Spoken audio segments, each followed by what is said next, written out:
You may have realized that being healthy feels different than it did in the past now that you're over 50. If you want to maximize your health potential but don't have time to read through overwhelming pages of Google links, this is the show for you. Welcome to Healthy Tips After 50.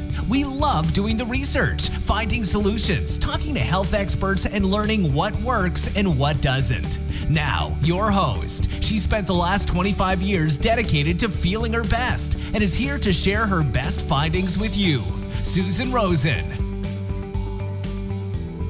Hi, everybody. This is your host, Susan Rosen. In today's podcast, we're going to talk about 3 short subjects. Another one of my, here's some interesting things I have found in my reading. And I always find interesting things in my reading.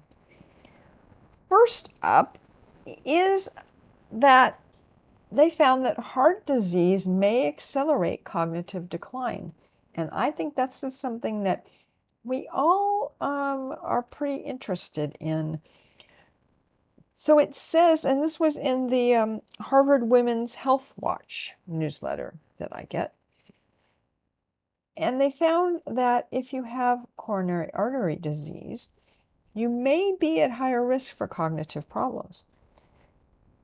And this was a study that was published in the June issue of the Journal of the American College of Cardiology, June of 2019.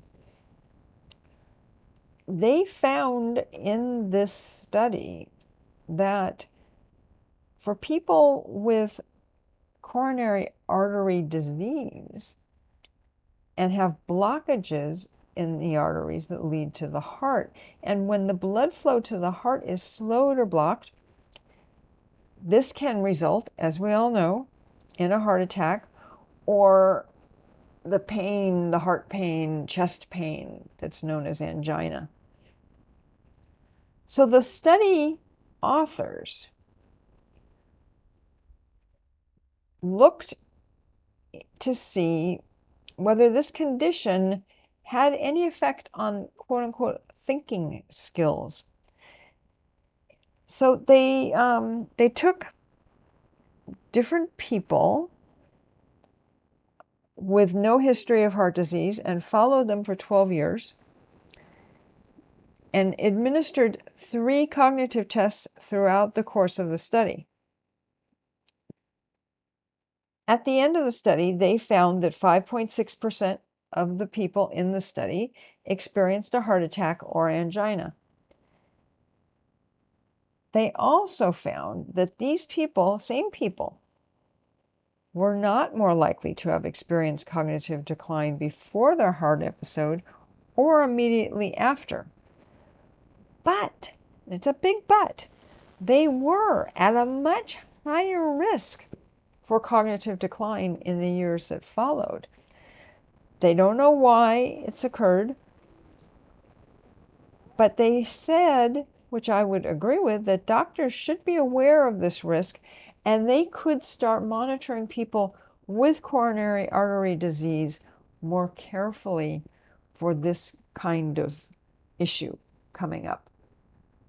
So I think that's particularly important for us to know, because we all know people who've had heart attacks or have had angina, whether they are our parents or relatives or family friends or ourselves, could be.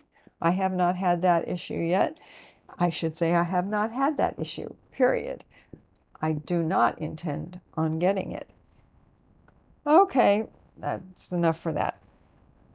So the second one that I found, which I thought was kind of interesting, and it refers back as well to a podcast that I did quite a while ago about omega-3s.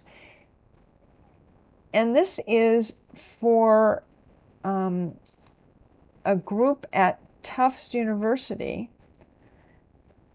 The researchers, they were investigating the association between, quote, circulating blood levels, unquote, of N3 PUFAs, which are omega-3s, and aging among older adults. So they were looking to see whether there were any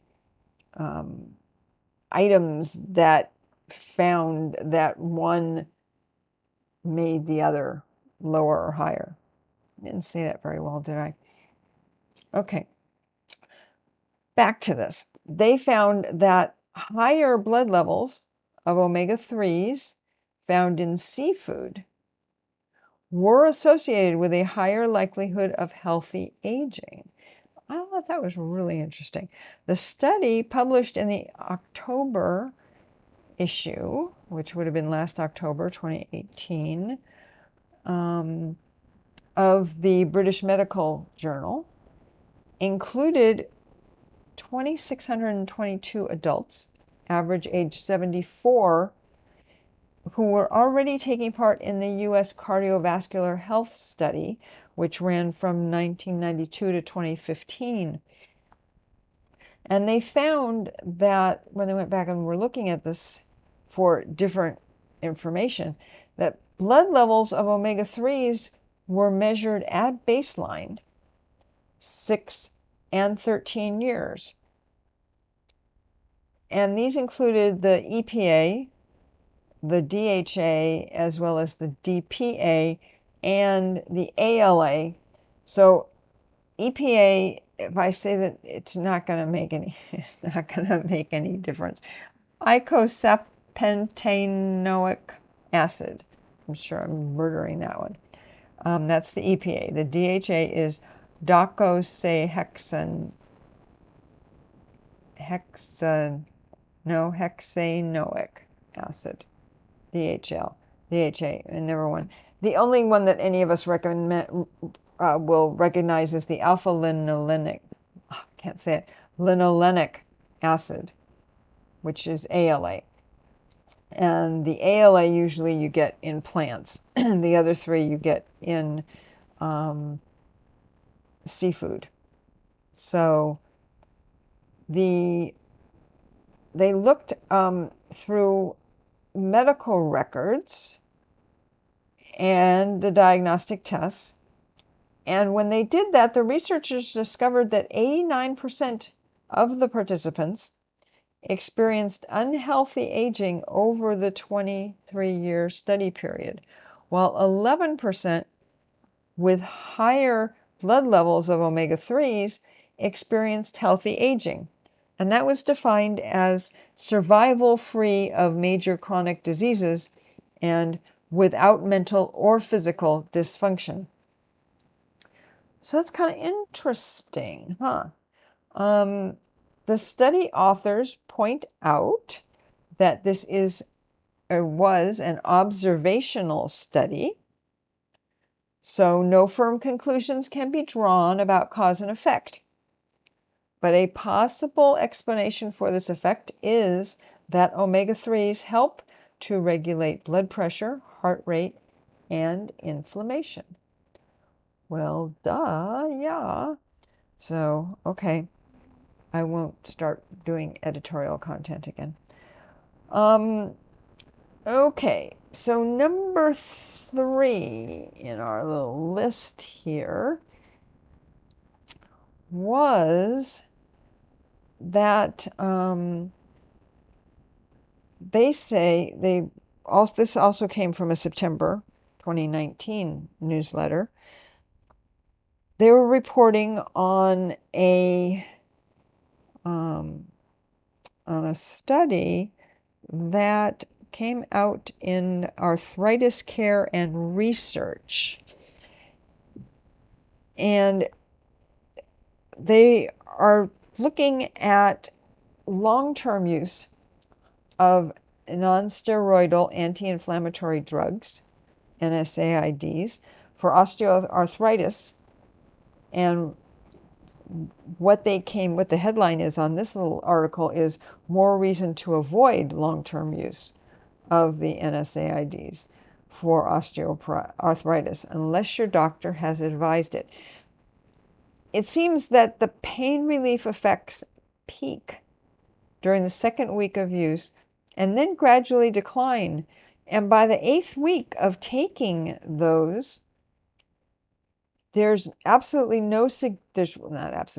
no significant pain relief on average compared to a placebo, according to an analysis of 72 clinical trials involving people with knee osteoarthritis. And again, that was the study that was in the Arthritis Care and Research Journal.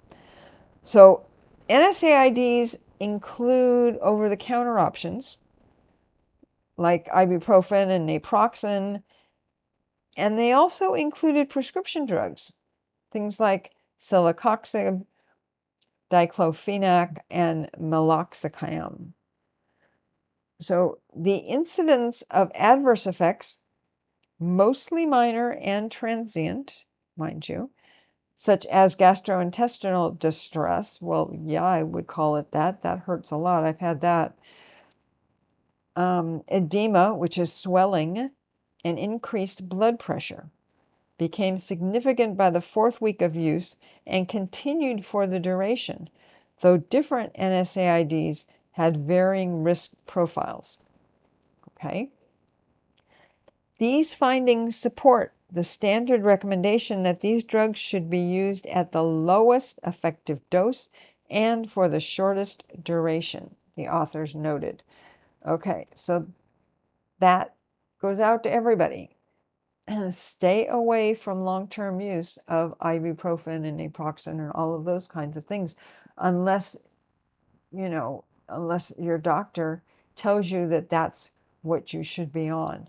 There always seem to be new studies coming out on all of these, and I know from my own experience how trashed my stomach got from being on ibuprofen for a long period of time.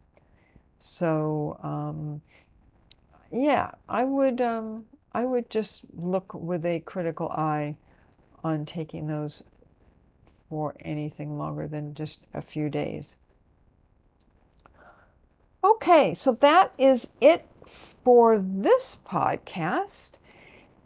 And always remember, you can probably say it along with me, that I am not a doctor, and whatever I talk about on this podcast should not be construed as medical advice, and especially not my little editorial comments that I am always adding.